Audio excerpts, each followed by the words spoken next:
Hello, and today I'm going to be talking with Cerys. I'm going to be talking all things yoga in schools. And Cerys is, well, actually, I'll let her introduce herself, but she is an absolute mine of information when it comes to working in schools. And she runs a challenge for approaching schools.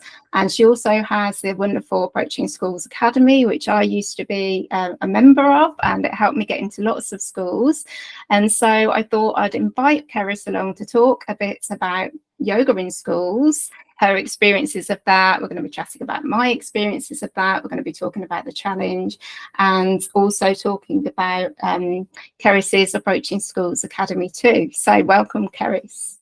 Hi, Julia. Thank you so much for the warm welcome. And it's always nice to catch up with you because, like you said, we worked together right at the start of the Approaching Schools Academy, didn't we? And you have just gone on to do amazing things since. So I'm just really excited to talk to everybody because so many now of our members in the Academy are yoga providers. And I just think it's such a lovely and needed thing to be getting into schools and nurseries.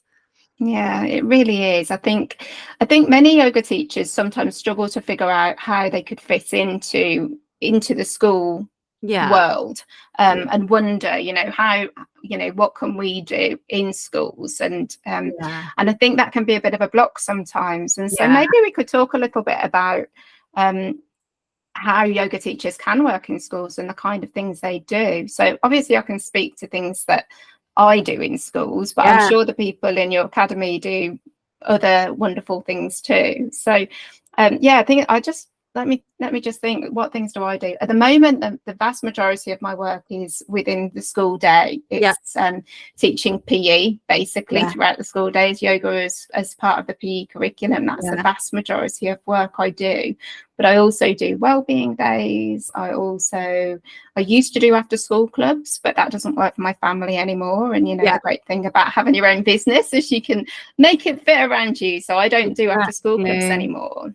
But I used to do lunch clubs, after school clubs, before school clubs. I've also done, what else have I done? Wellbeing for teachers. What other things do people in your academy do? What other yoga teachers do? You mentioned a lot of them. So for a lot of them, they're working some of them want to do clubs. Some of them are getting clubs for their yoga teachers that are also working for them. A lot of them, like you, were doing yoga within the PE curriculum. I've got a couple of people doing yoga for babies in the baby room in nurseries, which is lovely. And also obviously yoga for toddlers in the wider nursery setting as well. And the other thing that some of my members have done, because a lot of them do yoga and mindfulness, and some of the schools have really kind of taken with the mindfulness idea in terms of using it for well-being for targeted pupils. So there's one of my members, for example, it was a secondary school actually, ended up saying, well, I've got these students. She actually had teachers coming up to her and saying, are you able to provide some kind of intervention for these students, because actually they need some help with their mental health and well-being, and you've been coming in and providing well-being via your mindfulness sessions. Is there something you can do specifically with these students? And she found herself fully booked 4 days out of the week. I think she was keeping her Friday for other things, but she ended up in this school doing lots and lots of kind of intervention work as well. And I always use you as the example, Julia, for teacher well-being, because a lot of people don't realize they can do that or even think it might be a thing, but it's a huge priority at the moment. Well-being in general, teachers as well as pupils, but also in terms of kind of recruitment and retention, we know that teachers are leaving schools in droves, and this has been happening for a while. I was one. You and I are former teachers, and there's probably loads of people in your lovely group that are also former teachers. And again, a lot of my yoga members in the Approaching Schools Academy are former teachers, and we all know the reasons why we left ultimately, and there are so many more leaving. So schools have this problem at the moment of recruitment and retention. Now, they also have this Yeah. problem of teacher well-being, and I look at the stats and I go, well, aren't those two really connected? You know, if we were helping teachers with their well-being and, you know, so that they felt they could perhaps manage their workloads a little bit easier, would they be as stressed? You know, maybe they would, but maybe that those moments of calm will just help them, you know, stay in the game for a little longer. So I Yeah. do like to use you as the example there, Julia, of what else you can do with yoga. It's not actually Yeah. always working with the children, or if you are working with the staff, it's not always about training the staff. But that's another thing I've had people do, is go in and do CPD for teachers. So I've had someone target nurseries, for example, to train the nursery staff in teaching yoga.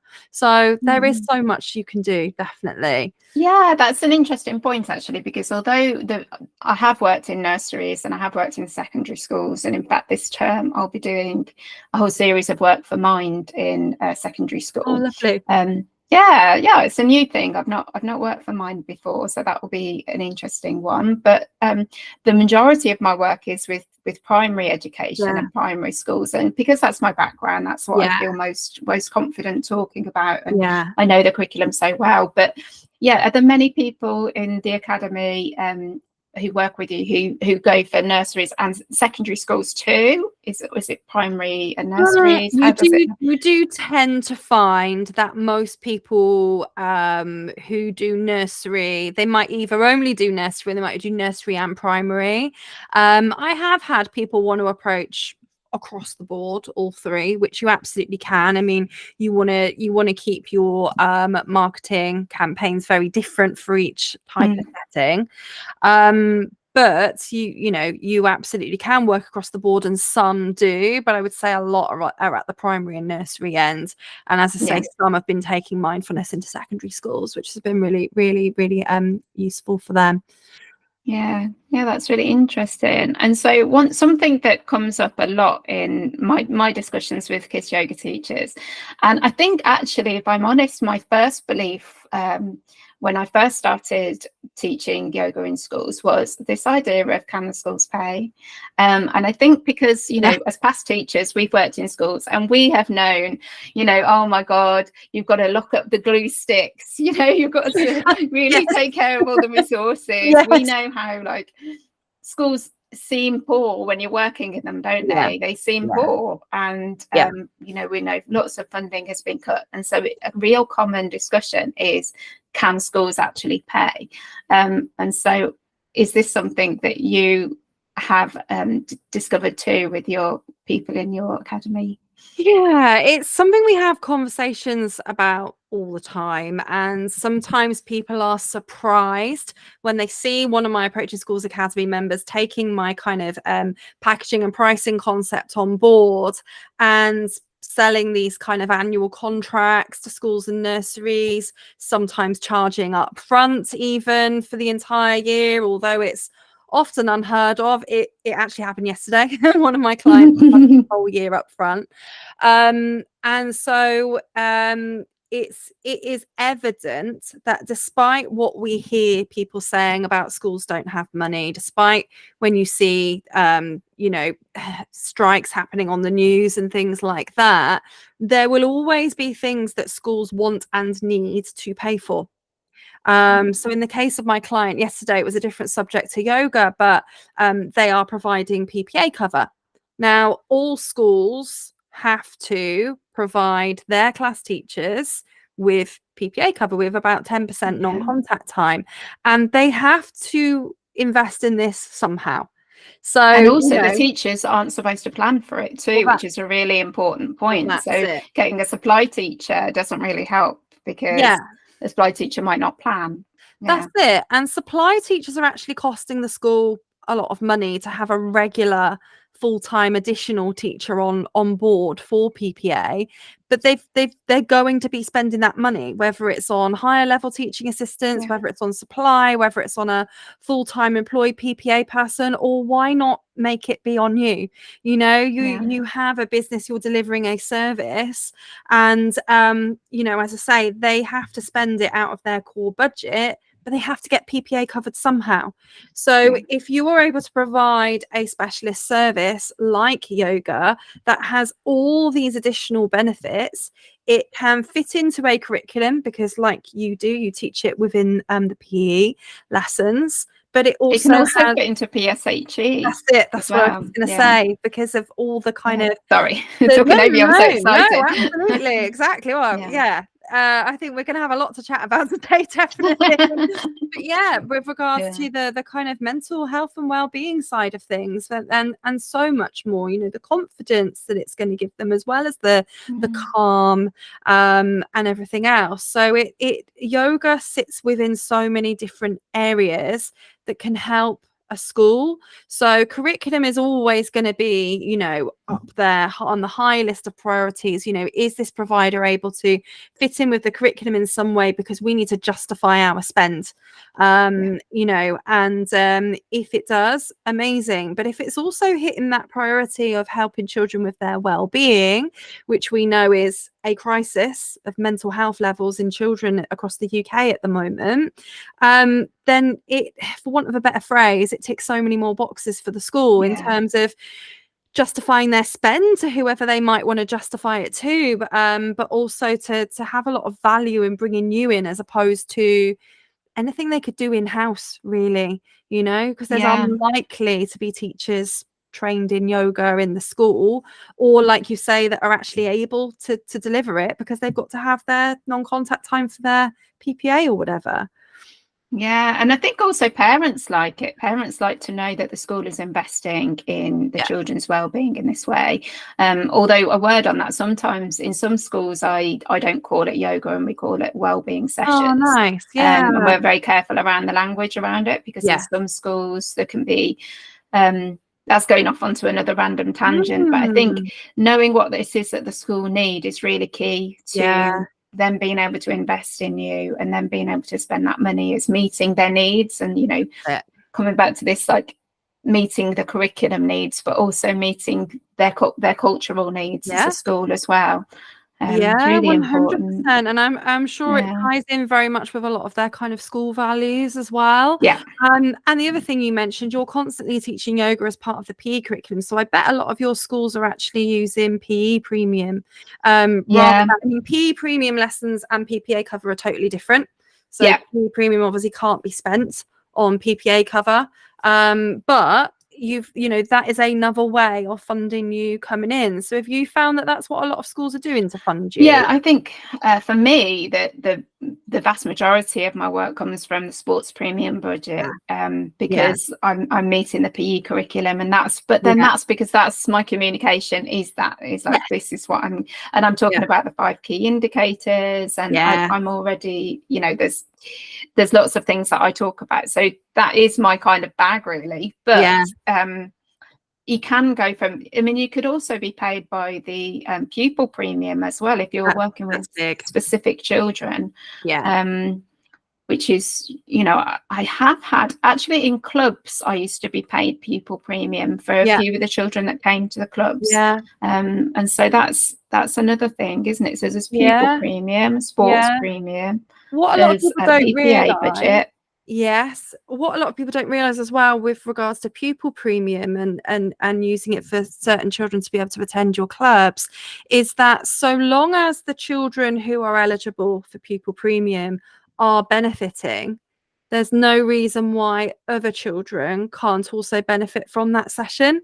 So in some cases, sessions can actually be fully paid by pupil premium, but in a lot of cases for a club, for example, you could actually offer a couple of spaces to pupil premium children, and the school will essentially be getting the local authority to pay for that. So that's something that some people aren't aware of at all. Which is different to special needs funding, because special needs funding needs to be for that specific child and for no other. So if somebody was doing some group work for specific children, and then they could be paid from the special needs budget of that child. But it's another funding. I think what's really important to notice here as well is how schools, yes, they have the money, but they actually can only spend it on certain things. They're ring fenced, aren't they? Really protected. And sometimes schools actually find it difficult to spend that money. In fact, when I was in a school in the summer, I was in a school doing some sports days for them. I tend to go back to the same schools, which is really nice. And they were saying that actually they really struggle to spend the sports premium because it's so much, but there's such a ring fence around what they can spend it on. That's it. There's so many conditions to that grant that once they've spent it on what they felt they needed to target in the first few years of receiving that grant, they're almost trying to think of new ways of spending it. So if your marketing comes along at the right time of the year, which by the way, pupil premium is released in September for local authority maintained schools, and in October for academy trust schools. They get their first half then. They get their next half in April and May. If your marketing happens to come along at the right time and they go, oh, yes, hadn't actually thought about yoga, but this makes a lot of sense because we don't have a lot of funding to help the children at the moment with their emotional well-being, but we could do it through making sure they're also developing their physical well-being in yoga. And it's that win-win situation where yoga kind of sits across so many different key objectives. Yeah, and the teachers, they're busy, aren't they? Like I remember I used to be a leader for quite a few subjects at the same time. And sometimes managing the budgets, it could be overwhelming. And if I got a letter and it kind of just landed at the right time, I'd be like, yeah, let's do this. Let's do this trip, or let's do this such and such, because I'd know that I have got the funding and I do need to think about what I'm spending that on. And, you know, obviously they have the priorities, but it can be sometimes really useful and helpful to have that like letter land in your lap or email land in your e-box. But yeah, let's talk a little bit about the priorities then, because we know that, because we've worked in schools, we know this, but not everybody in the who's watching this video may know this, but each school has annual key priorities. So they actually have long-term priorities too. They have long-term priorities that come out of their like Ofsted review and their own self-assessment, and then they have short-term priorities, don't they? They have their like annual priorities that as a school they're going to try and work on. And so I think it's probably worth talking about what key priorities yoga teachers could meet with their sessions in schools. Yeah, absolutely. And it's also the kind of, we're seeing across the board that there are top priorities pretty much for all schools because it's a sign of the times. So each school is obviously given their own kind of, like you said, if Ofsted come in, things are being reviewed all the time to make sure they're meeting expectations. And so each individual school will be creating their own strategy around meeting those targets each year. But then pretty much every school across the board is kind of facing its own sort of challenges around different areas. I mean, we've mentioned well-being, for example. So children's well-being is in crisis at the moment, you know, and there's some recent stats from the NHS, and we know that it has been exacerbated by kind of recent years in terms of the pandemic. And it's becoming a huge priority. And now that Labour have come in as well, things always change in schools when we have a new government. But Labour are looking to bring in a wellbeing coordinator in every secondary school. I know we touched on it before with designated mental health leads, but I think they're sort of pressing forward with plans for helping with wellbeing. And so obviously it's a huge one for yoga in terms of pupil well-being, but as we touched on before with what you do, Julia, teacher well-being, and that well-being going hand in hand with helping with retention, teacher retention as well, which is huge. Attainment is always going to be massive because schools are there for learning. And you know, so whatever you can, I mean, you've mentioned Julia about the indicators you kind of strive to help achieve in a PE lesson utilizing yoga. So wherever you can talk about, and you mentioned PSHE as well, so wherever you can talk about aligning with the curriculum, whether it is PE or PSHE, or if you're in a nursery and you're following the EYFS, it might be personal development, but it could also be the personal social, and it's very cross-curricular. There will be other learning areas that come in with it as well, like communication and language, and you're going to be teaching new vocabulary for the various different positions and things like that. So there's going to be a lot there actually in terms of curriculum in itself that yoga providers can help with. And there's so many more things. You mentioned SEND, and you mentioned that some children will have a budget especially for them as well. So I mean, special educational needs must be huge. Have you been teaching any special educational needs children with your yoga?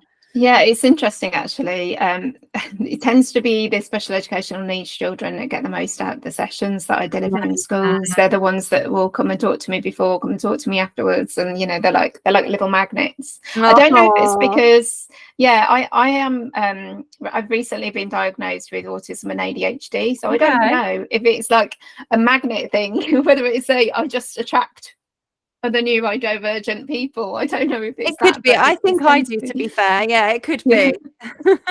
Yeah, I think they definitely benefit, and I've talked with one of my schools about doing specific groups for groups of those children, and that's something that's in the pipeline. I think it's something that schools need to wrap their heads around as because it's a new thing to them. They wouldn't normally have done that. But I'm kind of laying the groundwork in one of my schools in particular, because I've noticed that the ones that there's been some really amazing changes in the children in the time that I've been working with them, like children who are mute, who normally don't join in. And after like a few, after quite a while of working with me, they're like joining in, and you wouldn't know that there was even that situation to begin with. And there's been children who have PDA, so they would normally be refusing to join in, and for quite a long time there's one particular child who just didn't join in, sat at the side, and it was fine. I'd bit by bit go and introduce them to a few of the props that I had, and now he just joins in completely, and there's no issue there. And I do think there's a magic to yoga, and the yoga teachers will know that, because we connect on an energy level, and there's not that kind of expectation in the same way as the other subjects. So I do think yoga's magic for all children, but especially for children who have difficulties in school for one reason or another. I think it's a real kind of safe place for them. Yeah, absolutely. And have you kind of looked into the benefits of your yoga sessions on particular children's behavior as well? Yes, it's actually as you know, I've got a master's in mental health and wellbeing and education. I've done a lot of research about the benefits of yoga and mindfulness on all children, but especially there's loads of studies that back up the benefits of it's just I could, this is a whole other thing, so I'm going to try and stop myself. I'm going to try and reel myself back in. I could go on to that, but there are definitely. The reason I asked is because, of course, there may be certain schools where they've been tasked with improving behaviour across the school or in certain year groups.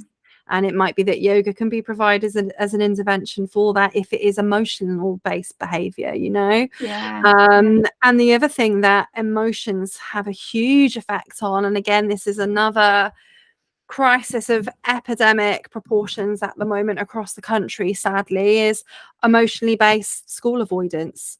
So children are avoiding school at a rate that has doubled since before the pandemic. And attendance has always been a massive priority of schools, and we know that they've kind of got targets to hit in terms of attendance, but we also know that so many children are staying at home for emotional well-being reasons.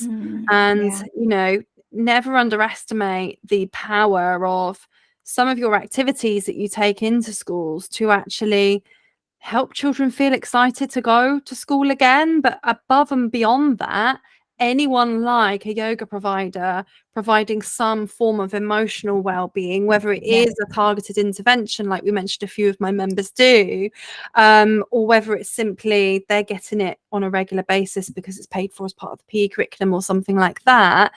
It is their emotional well-being that needs support to support them to come to school first and foremost. So again, you're tapping into a huge priority there of pretty much all schools, based on this huge crisis. Yeah. And there is, I mean, definitely true about the excitement of, I think that's the thing about coming in as an outside provider. Yeah. I so much prefer being, you know, Julia, who does yoga, than I did Mrs. Hankins or Miss Edwards before that, because there's a different vibe. Like, I like walk down the corridors and kids are like, yay, it's yoga day, you know, and when you're a teacher, it's not always like that. So it's, you know, it's a really exciting thing for the kids to be like, you're there with your mats and with your props and with your exciting things that you do, and it makes them want to come to school, and it's really lovely to be part of a school community actually again, and know that you're spreading that. So should we talk a bit about your challenge? Because I know you've got a challenge coming up on the 30th of September, haven't you? Yeah, so we must have originally met through the Approaching Schools Challenge, mustn't we, Julia? Yeah, that's where I was drawn in into a little web.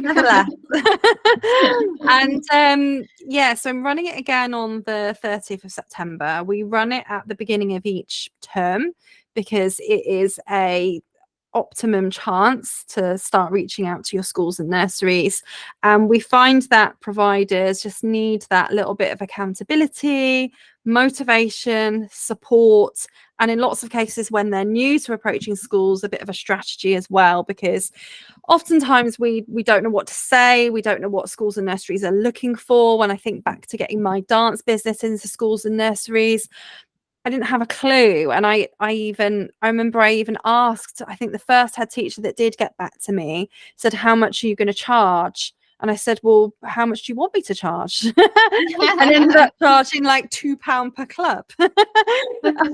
Because there were so many things that I didn't know and didn't have anyone to ask.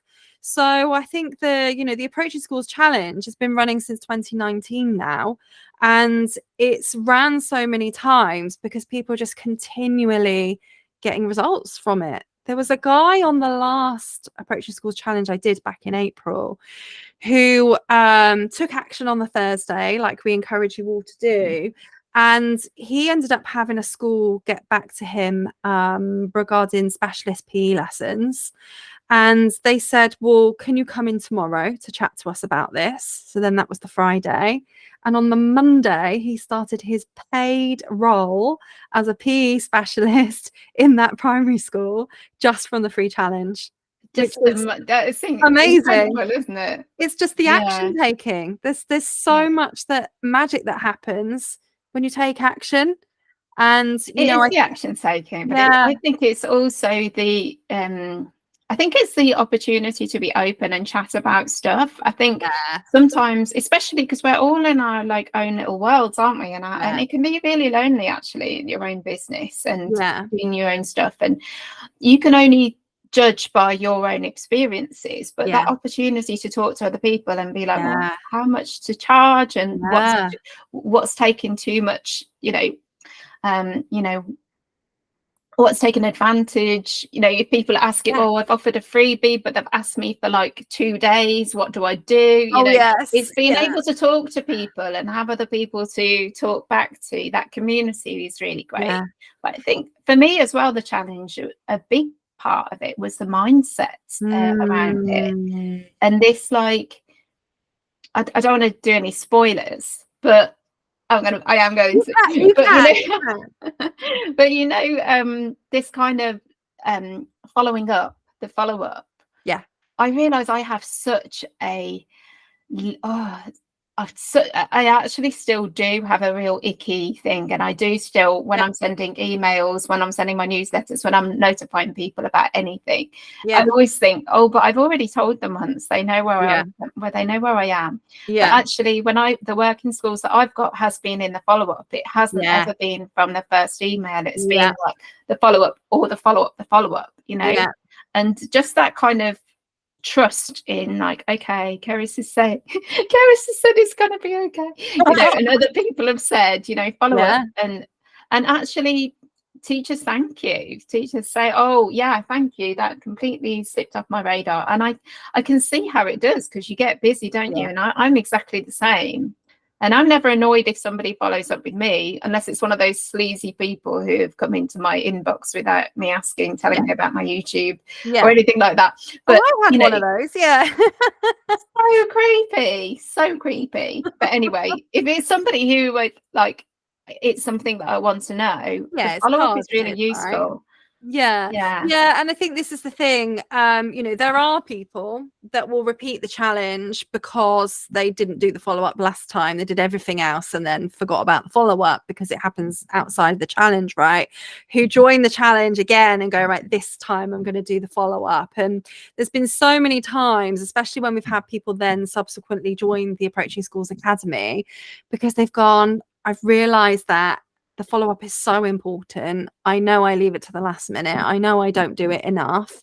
I know I need support and accountability to get it done. So that's why I want to work with you, because I've seen what it's done for so many other people. And there's been quite a few times where people have like left little random comments in my group or whatever, sort of saying, oh, I finally got into that school that I was been trying to get into for the last 2 years. And I said, oh, well, what did you do differently? I followed them up this time.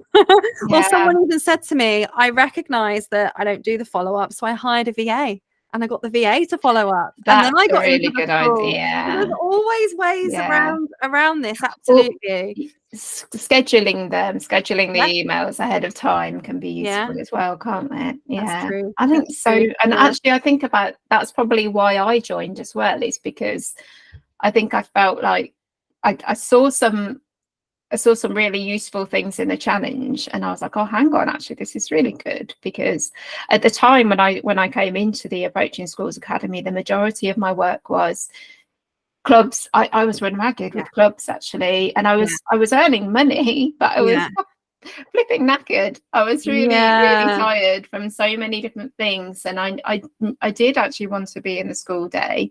And then being in the academy, that's what got me my annual contracts, and now they've been just ongoing, and actually to the point where now I just feel like that's given me that sense of security, of like, oh, okay, I don't.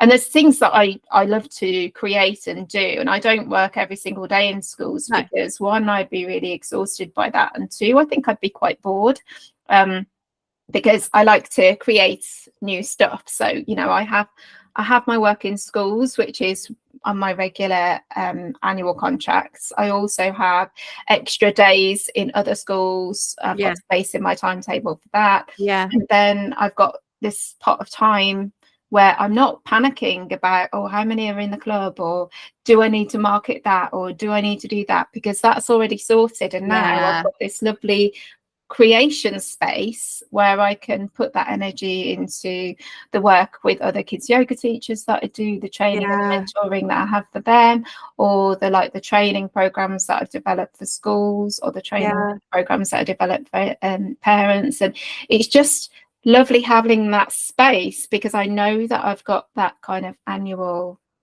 those annual contracts that just pay the bills, and anything on top of that is extra. So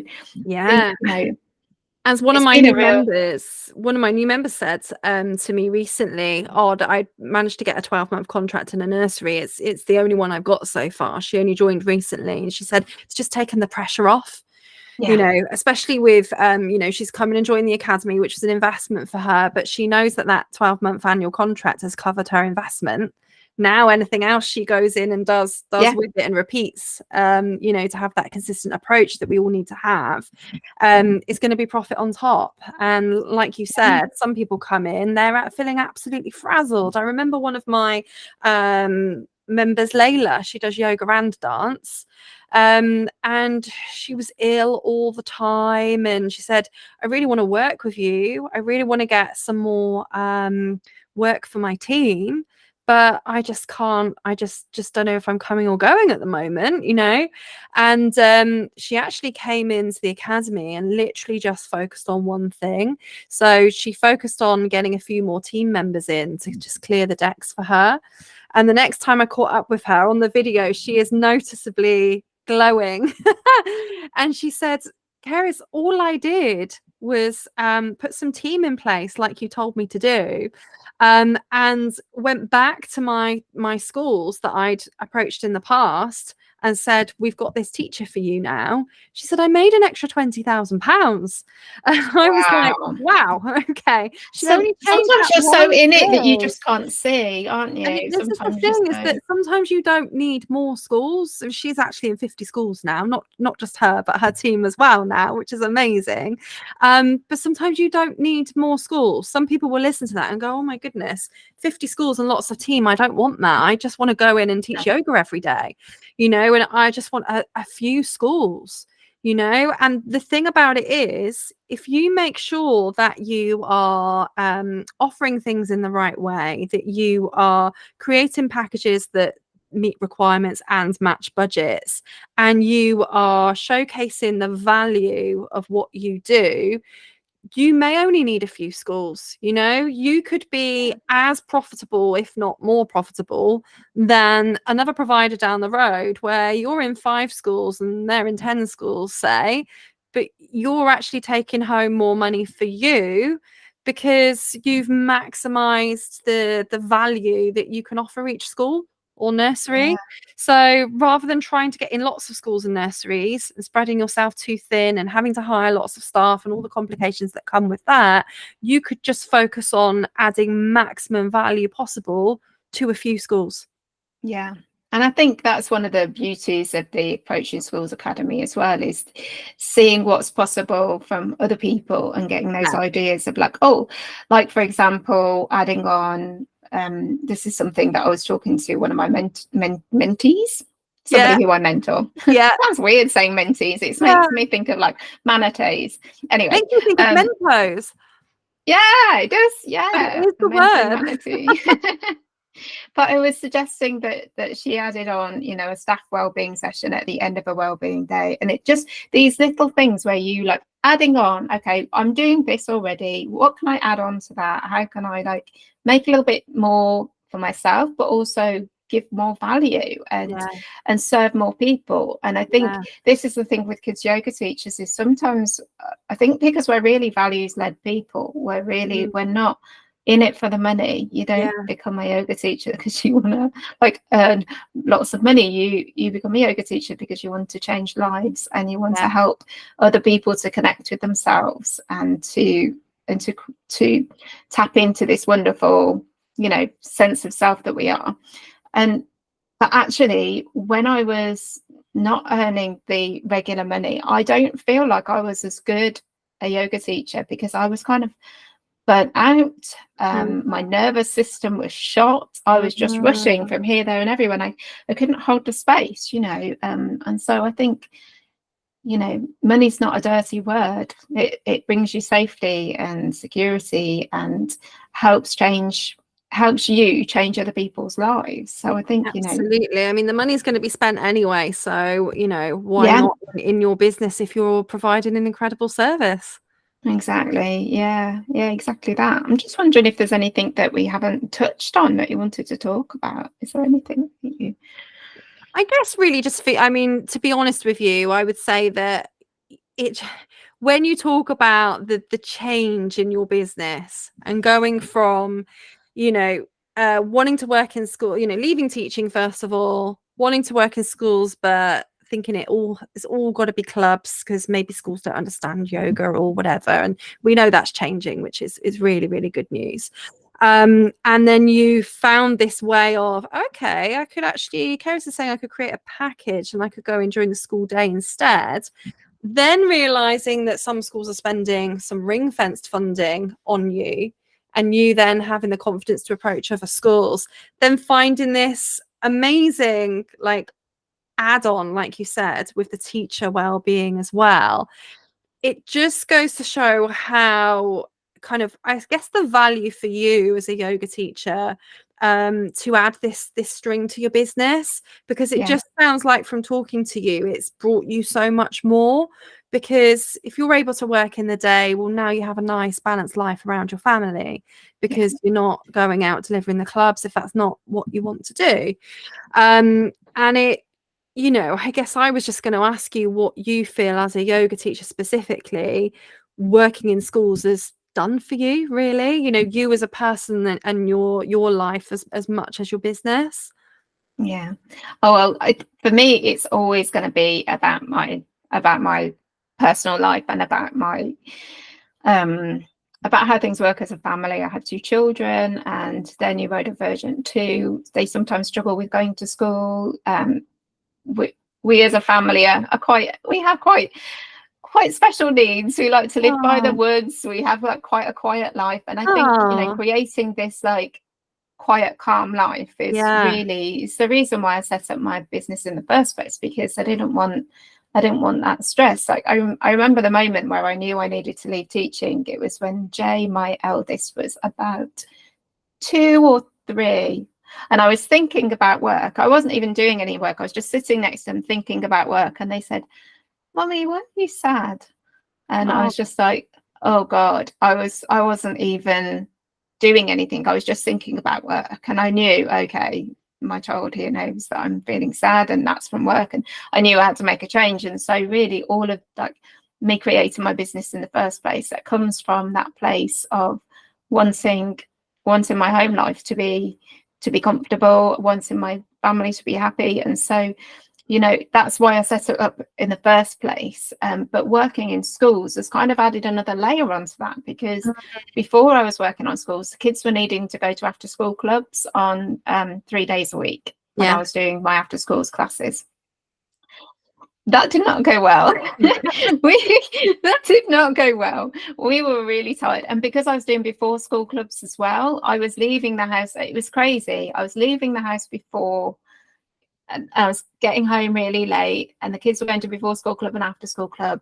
And I was just like, I've kind of left teaching. I'm doing this other job and I'm not earning as much money, but I'm still out of the house for, you know, the kids are still like in these, you know, after school clubs, which they can be wonderful things, but for my children didn't go well. You know, they don't really love that situation. They're very home birds, really. And so for me, the biggest thing was being able to knock that on the head and not put my kids in after school clubs. And I'm not at all knocking after school clubs, but for my situation, that made a huge difference. And also for my own sense of like, I kind of sense of peace of like, okay, I have my annual contracts. I know that this is how much I'm earning. And, you know, that's money coming in, and it's coming in I get paid termly, because that works best for my schools. So I know each term that's how much I'm getting, and I can transfer that money into my joint account. And that money, you know, it's my nervous system and it's my sense of well-being that has benefited the most, I would say. You know, and also the freedom to be creative and do other stuff, and like just not have to be thinking about the kind of marketing, the constant, you know, at the beginning, and also the admin that's involved in clubs. The constant admin with clubs. Like, yes, you can get paid really well for one class, but there's a lot of work that goes into that, the communication with the parents, the setting everything up. And, you know, I'm not saying I would never do it again, but I'm saying that I'm enjoying at the moment not doing that. And I think that's what these annual contracts and working with the Approaching Schools Academy, that's what it's gifted me, is that kind of just sense of easefulness in my business. So for you. That's amazing. It's amazing. I mean, you know, you can't pay for that, right? Like, that's amazing. No. And it's also that, you know, there's the skills as well that you can learn. You know, you can reapply. If, you know, if one of my schools says, actually, we're cancelling our annual contracts, I feel really confident that I would be able to replace that school. I'm not currently marketing right now, but but I feel comfortable that I would be able to, you know. And I think it's the confidence, and it's the community, and it's the sense of ease that's been my main like benefits from doing the Approaching Schools Academy. I love that. That is amazing. Yeah, I bet it's making you feel really good. It's like It does. It definitely does, because, you know, I'm so proud of the community we've created and the people in it. And, you know, when I initially started the Approaching Schools Challenge, the main problem I was being asked to solve was I'm being ghosted by schools. You know, how do I get a response? That was it. That was the main problem I was solving. Now, when I created the academy so that people would have somewhere to go beyond the challenge, should they need that extra support, should they want help with the sales that inevitably come afterwards, and that kind of consistent approach to contacting schools all year round, I hadn't even thought about what that does for, you know, for a provider's life. And I've heard it so many times now. You know, we've had some business owners, one of them brought his partner into the business because it was now profitable enough to do that. We've had countless teachers replace and exceed their teaching salaries, but in a role where they're not just constantly stressed and their children still get the best of them, you know. People who have been able to take their families on a trip of a lifetime, people who have fallen back in love with their businesses again. You know, I'm just thinking of examples of what people have actually told me. You've now told me sense of peace, which, wow, like that's phenomenal in itself. There are just so many lovely things that it's actually enabled people to do. And business owners have got that kind of, for a lot of people, they came in as an owner operator, and they left as a business owner with, you know, with a team. And for some of them, they went on and franchised, you know. And I had one mindfulness provider who got so profitable from working with schools that she went ahead and franchised her business. She's got franchisees in all different parts of the country now, England, Wales, Scotland, which is amazing. So I think for a lot of people, it's that, you mentioned confidence. A lot of people have said to me, you know, I now feel confident as a business owner, and I've seen them go on and do other amazing things, you know, join other business courses and do more with their business. Well, I guess even like you, Julia, you've got this, you know, this other amazing thing that you're doing now beyond the academy as well, because like you said, it's giving you that kind of freedom and creativity to, you know, not be full-time teaching anymore. So yeah, it is amazing when people come back and tell me what the knock-on impact has been on their lives. And as I say, it's something that I never imagined would happen, but I'm incredibly proud of. Yeah, you should be. It's really good, because if you think of all the children who are positively impacted too, that's you know, that's why I'm in it. Yeah. changing lives. I love it.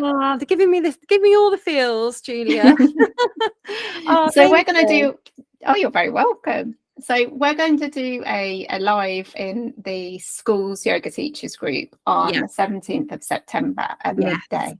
So I'm going to I'll share about that, so anybody watching will hopefully see that somewhere, either in a group or in a newsletter or somewhere in my world. But if you don't see it, come in live to the group, into School Yoga Teachers group at 12 on the 17th of September. And me and Cerys are going to be there for you to ask any questions, and you can ask about the challenge, you could ask about the academy, you could ask about teaching in schools, approaching schools. We'll both be there for you to pick our brains live. So thanks so much for joining me today, Cerys, and I'll let you get back to your busy day. I know you've got lots of things to be going on with today, but thanks so much for your time. Thank you for having me. Yeah, for the chat. It's been really lovely talking things through. See you on the 17th. See you then. Thank you.